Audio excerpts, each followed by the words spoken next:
This is Panzer J. Patton coming to you from Low Spark, Illinois.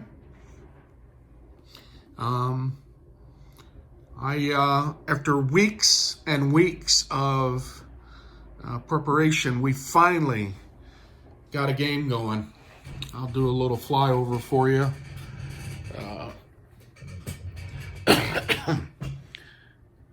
So this is after round one. Nothing major occurred.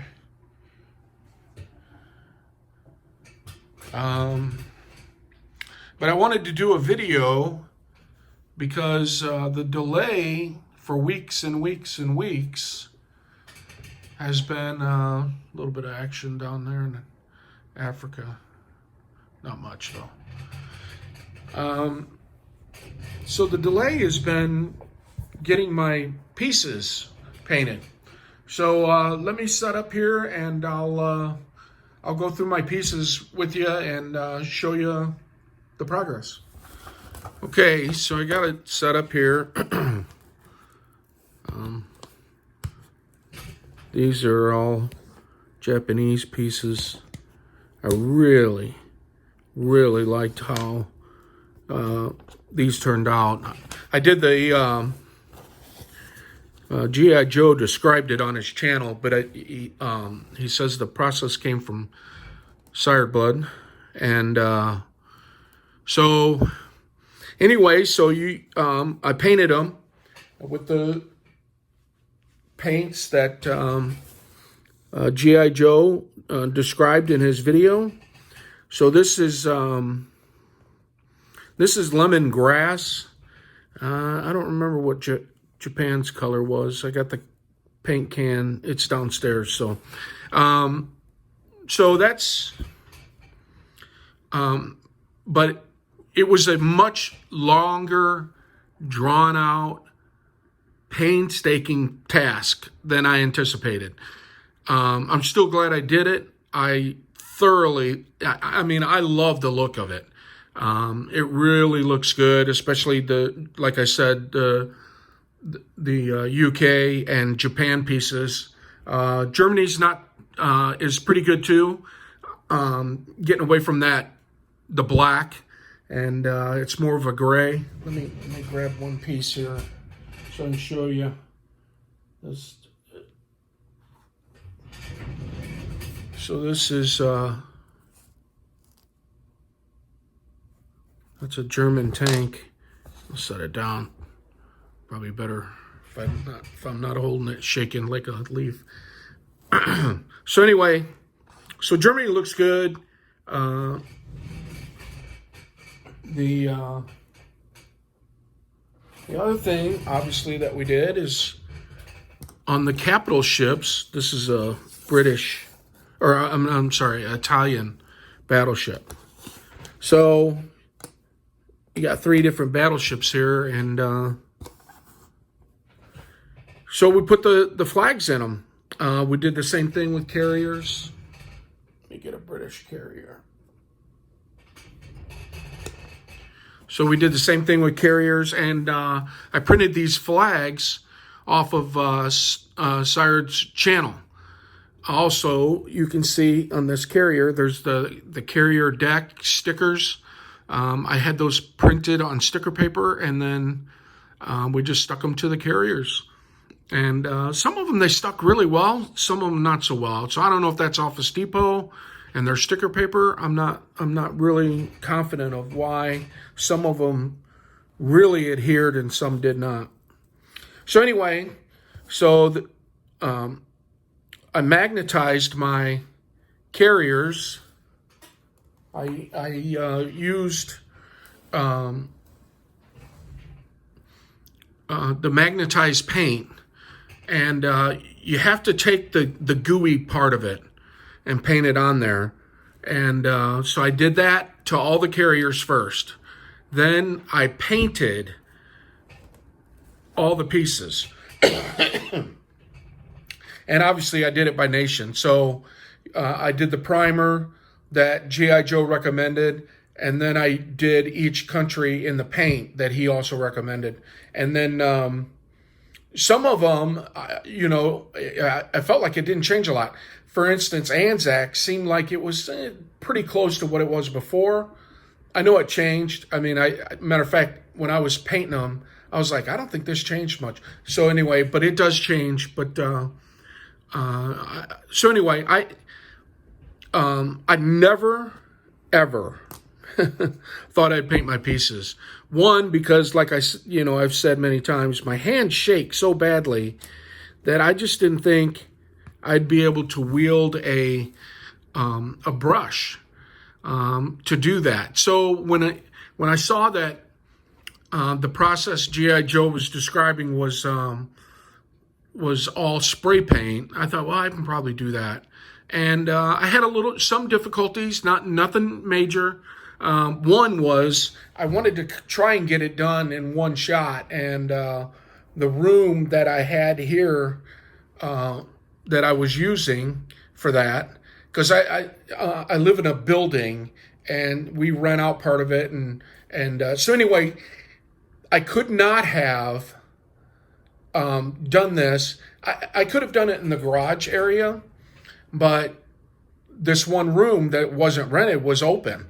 Well, in the meantime, we had some work that had to be done, and so I got really delayed by that.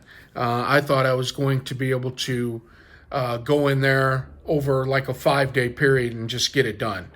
And the length of time is not because it takes so long to do the work. It's that you got to let it dry. The primer dries pretty quickly. You can probably do that 2 hours after it dries, but the rest of it, especially the paint, you got to wait. I mean, you got to wait. And, every piece, I used to be a painter. Everything you paint has 4 sides. So the top is 1, 2, 3, 4. This side's 4. Well, you also have the tips. So these really could be almost said that you have 6. Sorry, I was blocking everything out.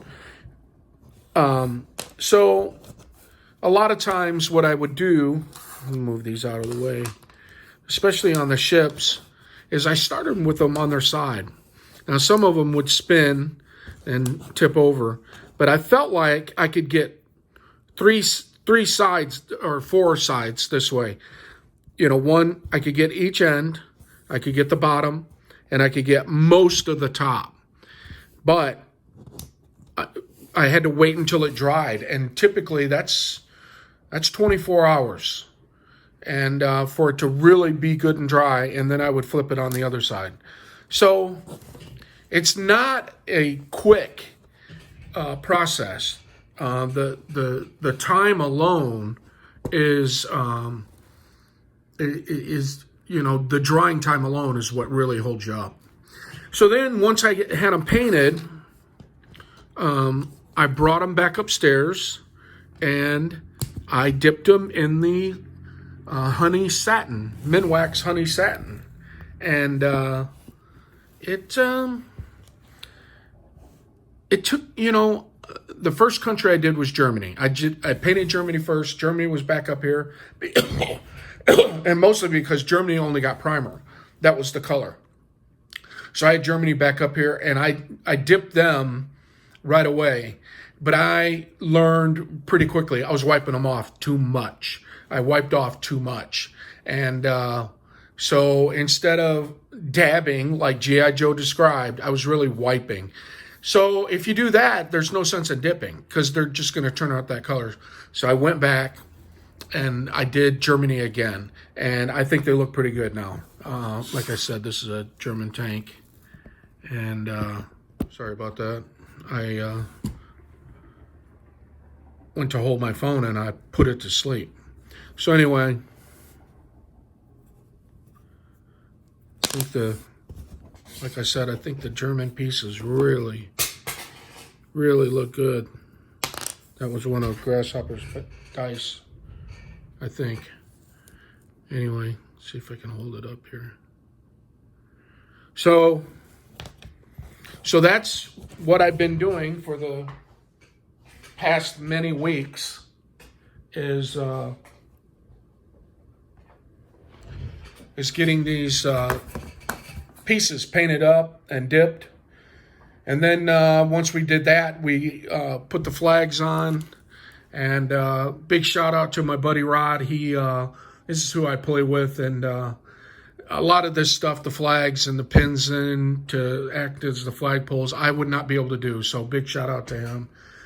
He's not a YouTuber, so he won't see it, but I still feel like I should mention him. So that's basically where I'm at. I got to show you this. So, if any of you are following Grasshopper's channel, you know that he gave me some flight stands.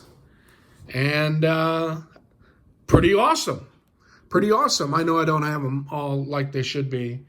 Over here I've got a bomber on one of the tall ones, but oh, he moved that bomber. I don't know where he moved it. Anyway, so flight stands, thanks Grasshopper, truly, truly awesome. And he had the short ones. I had ordered from HBG a few of the Field Marshal's flight stands, and I got the tall ones, and he sent me a bunch of short ones. So anyways, it kind of worked out good. That's pretty much all that's going on.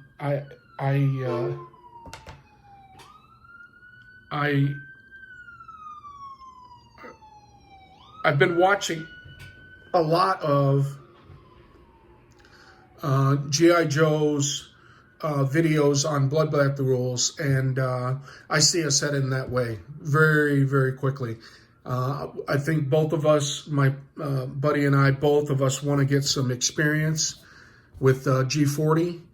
This is actually the first time we played, we just kind of helped each other. We'd remind each other of the rules. Hey, you might not want to do that. I can attack here. So we kind of helped each other. This time it's more competitive. We're still helping each other with the rules, but it's much more competitive this time. And so we're keeping track of the rounds. We're doing a lot of things that we didn't do the first time. Matter of fact, the first time I played both sides for a couple of rounds, and he was just kind of watching and giving me commentary. So, you know, I got a lot of stuff on my Christmas list. I got money for a map. We're really, when we play, we run really low on the IPC poker chips. And matter of fact, we're down to 5s and 1s right now. So, and that's after round 1. So obviously people, as the game goes on, might not collect as much. So, but so anyway, a bunch of stuff on my list, IPCs. I asked for a gift certificate for like $80 to Office Depot because I really want to print that Sire Blood BBR map. And start playing on that. This map that Matt Todd gave me, oh my gosh, what a huge difference. Before we had binder clips, trying to keep the board together, it was a nightmare. So this has been great. That's really about it. Like I said, we were down for about 6 weeks. We just got delayed so much, and then Thanksgiving. And then another weekend, he went to Vegas. So it was just a lot of stuff happening where we just couldn't get together to do the work. And so anyway, but it's done now. We're playing, and he's probably going to be back tomorrow morning pretty early, probably 6:37, something like that. And then we'll play till about 11 or 11:30, and then I have to get ready for dialysis. So anyway, really enjoyed the BBR 42 round, and I've been watching the one with Matt Todd and Warpig, and this time around. So yeah, I really enjoy watching the YouTube videos. Now I have one more thing to do, and it is an announcement. And the announcement is my next video, which I hope to make in the next few days, will have Axis and Allies Christmas carols.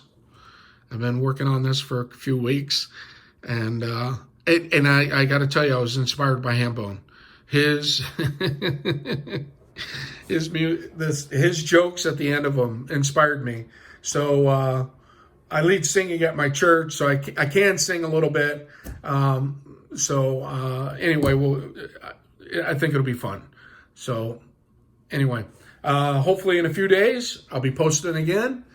If you like this video, please hit subscribe and like, and it'll encourage me to make more.